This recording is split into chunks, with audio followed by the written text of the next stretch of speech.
Bom dia, meninos. Então, na última aula nós falamos um pouquinho sobre biodiversidade e agora nós vamos falar um pouquinho sobre as unidades de conservação, tá? Que são as unidades que são estabelecidas pelo governo na tentativa de fazer, então, a conservação da nossa biodiversidade. De fundo, ó, a gente tem alguém que está aqui tomando banho, ó, né? Participação especial na aula.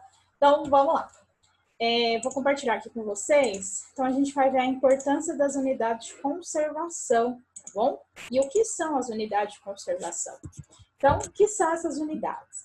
As unidades de conservação são espaços territoriais, incluindo seus recursos ambientais, com características naturais relevantes, que têm a função de assegurar a representatividade de amostras significativas e ecologicamente viáveis das diferentes populações, habitats e ecossistemas do território nacional e das áreas jurisdicionais, preservando o patrimônio biológico existente. Então, é uma área que nós temos uma fauna e uma flora que são nativos daquele lugar, e naquela região a gente vai ter algumas leis, tá? Na tentativa de preservação daquela área.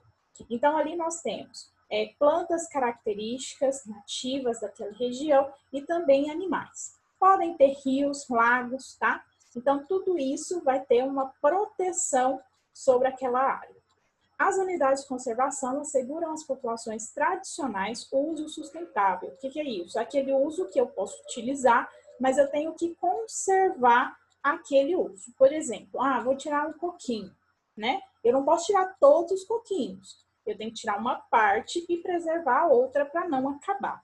O uso sustentável é justamente isso, saber fazer a utilização, saber retirar do ambiente aquele material de forma racional e ainda propiciam às comunidades do entorno o desenvolvimento de atividades econômicas sustentáveis. Estas áreas estão sujeitas a normas e regras especiais. São legalmente criadas pelo governo federal, estadual e municipal. Após a realização de estudos técnicos dos espaços propostos e, quando necessário, consulta a população. Tá? Então, são áreas de preservação, tá? Que pode ter o uso sustentável. Então, eu tenho famílias da região que podem tirar o seu alimento de lá, podem tirar alguma atividade econômica, só que ela não pode acabar com aquilo que tem. Ela tem que fazer um uso racional daqueles bens. Okay? O que diz a legislação? Qual é o objetivo, então, das unidades de conservação? Proteger e conservar essas áreas, bem como as espécies em risco de extinção, preservar e restaurar os recursos dos ecossistemas naturais, valorizar a diversidade biológica desses espaços, promover o desenvolvimento sustentável e atividades de caráter científico, então são realizados estudos nesses locais, e de acordo com a lei, as unidades de conservação são definidas como um espaço territorial e seus recursos ambientais, incluindo as águas jurisdicionais, com características naturais relevantes, então espécies ameaçadas de extinção de peixes, por exemplo, legalmente instituídas pelo poder público, então quem decide as áreas é o poder público, com o objetivo de conservação em limites definidos. Pode ter pesquisa científica? Não pode. Pode ter uso sustentável? Não pode. Então quem vai fazer essa definição é o poder público. Sob regime especial de administração, do qual se aplicam garantias adequadas de proteção. Então, você vai poder fazer uso sustentável ou não, ok? Então, nós temos dois tipos de unidade de conservação, que são as unidades de proteção integral e as unidades de proteção de uso sustentável, ok? A gente vai ver os tipos que temos de cada um. Então, as unidades de proteção integral, ela é a preservação da natureza, bem como a utilização dos recursos naturais de forma indireta. Então, eu não posso ir lá e retirar algo que está lá. Eu posso ir lá e fazer um estudo, por exemplo. Eu posso ir lá e visitar, mas eu não posso tirar nada, levar nada dessas regiões. Isso porque não envolve consumo, coleta ou danos aos recursos naturais. Dessa forma, esse tipo de unidade de conservação é mais restrito, tá? Então, às vezes, a gente não vai ter muita visita a esses locais, mas a gente pode ter visitas relacionadas à pesquisa. Algumas pesquisas podem ser feitas naquele local, mas a gente não vai ter visitação ao público, tá? Então, aqui eu tenho um exemplo, que é a Reserva Biológica Poço das Antas, que nós temos no Rio de Janeiro. Então, as unidades de proteção integral, elas têm alguns subtipos, tá? Que são esses.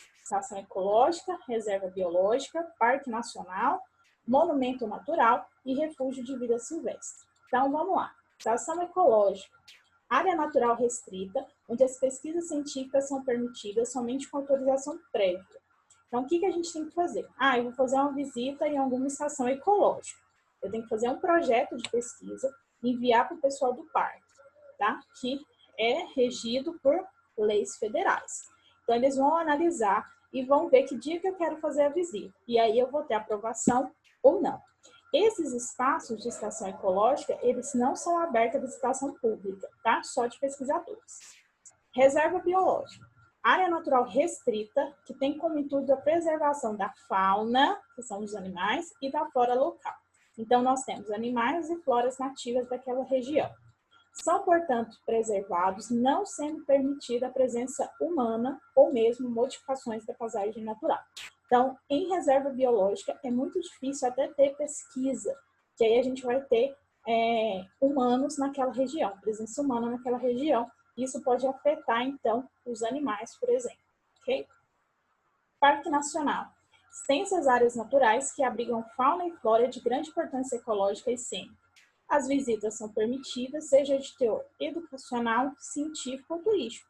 Parque Nacional das Emas, por exemplo, que nós temos, tá? Chapada dos Veadeiros, Chapada dos Guimarães.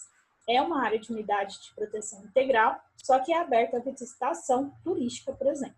Okay? Monumento natural. Locais singulares e raros que apresentam grande importância ecológica e cênica. A intervenção humana é proibida, então não pode, mudar nada, não pode retirar nada daquele local, mas pode ter visita. Okay? E refúgio da vida silvestre. São ambientes naturais que garantem a reprodução de espécies da fauna.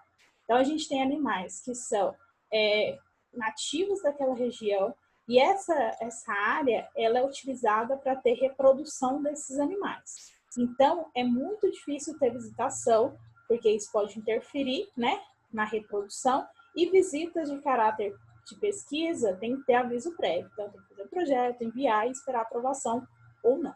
Ok? Unidade de uso sustentável. Tem como objetivo a conservação da natureza, aliada ao uso sustentável de seus recursos naturais. Então, a gente pode retirar os bens daquele lugar, mas não pode acabar com tudo. Tem que ser um uso sustentável, tem que ser um uso racional. Okay? Nesse caso, as unidades de conservação são destinadas para a promoção de atividades educativas relacionadas com a sustentabilidade.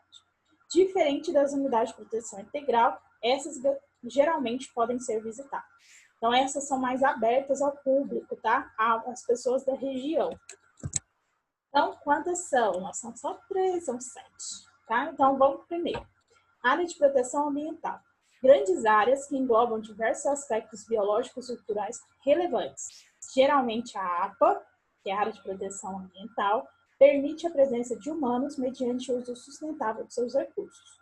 Então, pode entrar na cachoeira? Pode, só que você não pode jogar lixo lá dentro, né? Então, tem que ter uma ética aí nessa visitação. Áreas de relevante interesse ecológico são áreas bem menores que abrigam uma fauna e flora singulares. Podem apresentar ocupação humana, então pessoas podem morar lá, mediante conservação do uso sustentável.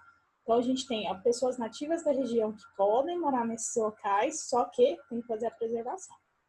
Floresta Nacional apresenta uma cobertura florestal com espécies nativas, populações tradicionais, os índios, por exemplo. Pesquisas científicas e métodos de exploração sustentáveis são permitidos. Então, por exemplo, se eu tenho um índio naquela região, ele precisa comer. Então, ele pode, sim, retirar o alimento da própria floresta. Okay? As próximas. Reserva extrativista, onde a gente vai ter métodos de extrativismo, seja da agricultura ou criação de animais. Tudo isso mediante o uso sustentável, uso racional, tá? Então, pode tirar o látex, pode tirar os cocos, os coquinhos, o taqui. Você pode retirar da floresta algumas coisas, tá? Alguns bens, mas tem que ser tudo isso de maneira sustentável, de maneira racional. Visitação pública e atividade de caráter científico são permitidos, então a gente pode visitar. Reserva de fauna, área natural com espécies nativas, sejam terrestres ou aquáticas, então pode ter rio, tá? Residentes ou migratórios, então são animais que moram naquele lugar, ou que migram para lá em alguma época do ano, seja para busca de alimento, seja para reprodução. São destinados ao manejo sustentável dos recursos, bem como pesquisa científica. Então, vamos pensar assim, todas as unidades de uso sustentável podem ter o uso sustentável daquela região, tá? Da proteção integral, não. A gente não pode retirar nada, mas do uso sustentável, sim. Reserva de desenvolvimento sustentável. Nessas áreas naturais, a exploração de recursos de maneira sustentável é realizada pelas comunidades tradicionais, comunidades da região, ok? E pode ter autorização, são permitidas visitas e pesquisas. Reserva particular do patrimônio natural, são de caráter privado, tá? Então, tem um dono. Essas áreas naturais objetiva a conservação da biodiversidade de modo sustentável. Pesquisas e manejo de recursos, ecoturismo são permitidos. Então, vamos pensar. Essas unidades de conservação, todas elas têm como objetivo guardar ou manter ou tentar fazer a preservação da fauna e flora da região. Então, nós temos dois tipos. Aquelas que não são permitidos o manuseio dos bens da floresta, que é de proteção integral, que só é permitido, né, na maioria delas, a pesquisa científica, e as de unidade de uso sustentável, que sim, a gente pode ter alguma atividade sustentável naquelas áreas, ok? As unidades de conservação no Brasil, quem faz a coordenação delas é o governo federal, estadual e municipal, tá? E o Instituto Chico Mendes de Conservação da Biodiversidade. Então, ele é responsável por fazer a vistoria, por guardar, por proteger essas unidades de conservação. E aqui a gente tem alguns exemplos. Então é isso, eu quero que vocês entendam basicamente a diferença entre unidade de conservação integral e de uso sustentável, tá?